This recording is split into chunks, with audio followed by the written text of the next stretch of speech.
Hi, my name's Judith Ray, and this is Solomon. Hello, and we're here to participate in the 94 Days of Reconciliation campaign for Canadian Roots Exchange. I'm a volunteer on the board of Canadian Roots Exchange, and I think between me and Solomon together, our average age basically makes us equivalent to a youth. We're here to tell you about call to action number 26 of the Truth and Reconciliation Commission on Indian Residential Schools. The Truth and Reconciliation Commission made, of course, a number of calls to action about how to move forward from the serious legacy of residential schools in Canada. And their 26th call to action is about something called a limitation period. A limitation period, what is it? A limitation period is a rule that comes from the legislation made by federal and provincial and territorial governments. And it's a rule in their laws that gives a strict time limit on when you can bring a lawsuit. Often the time limit is 2 years, and in rare cases it may be a bit longer, but it's a strict deadline. And if you bring a lawsuit after the time limit, then the defendant, which might be the federal or provincial government itself, or it might be someone else, they can have your case thrown out automatically.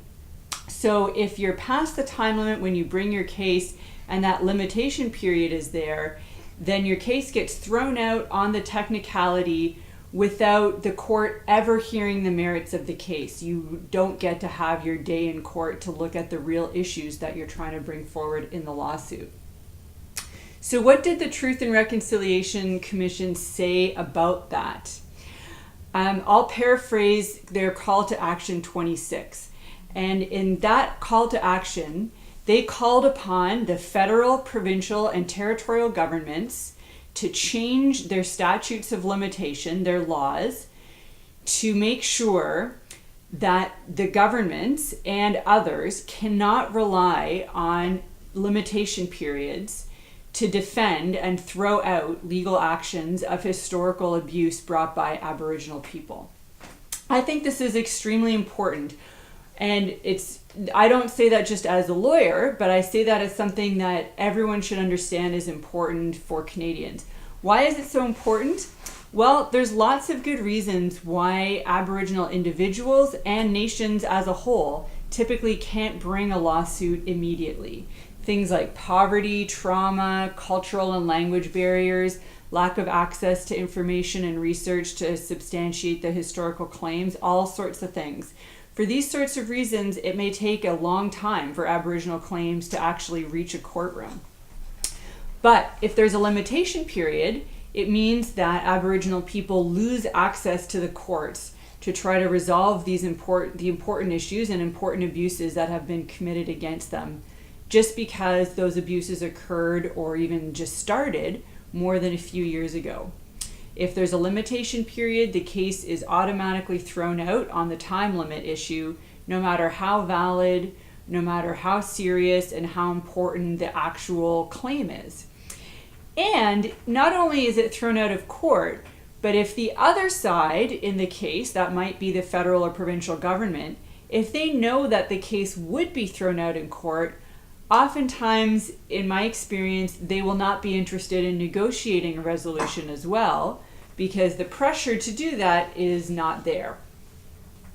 So this was a real issue in the residential schools claims, because survivors of residential schools were often not ready to see a lawyer and come forward with their claim until many years after they had actually been at residential school.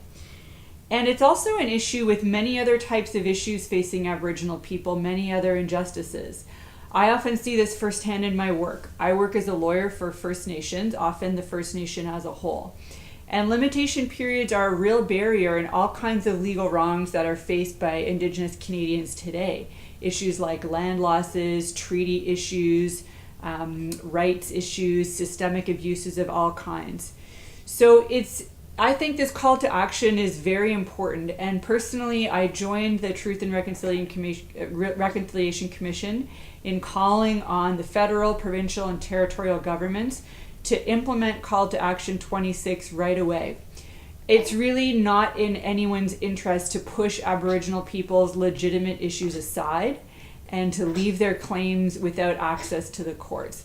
This issue is a technicality in one sense, but to fix it is really not a technical issue, because it's a serious issue of justice. Because if claims are thrown out on a technicality and there's no place to resolve claims, then the problems we have as Canadians, the problems facing Indigenous peoples continue to fester, the injustices continue, and the peoples of our country continue to be driven further apart. So that works really directly against the goal of reconciliation. As a country, I think we need to face up and address the wrongs committed against Aboriginal people. And sometimes that means hearing cases in court, or at least having that opportunity so that people are motivated to come to a table and really resolve those issues. I don't think we should be placing artificial barriers and these kinds of technicalities in the way of Aboriginal claims that make them unresolvable and just shut the door. So let's get rid of limitation periods when it comes to resolving Aboriginal claims. Thanks very much. Signing off.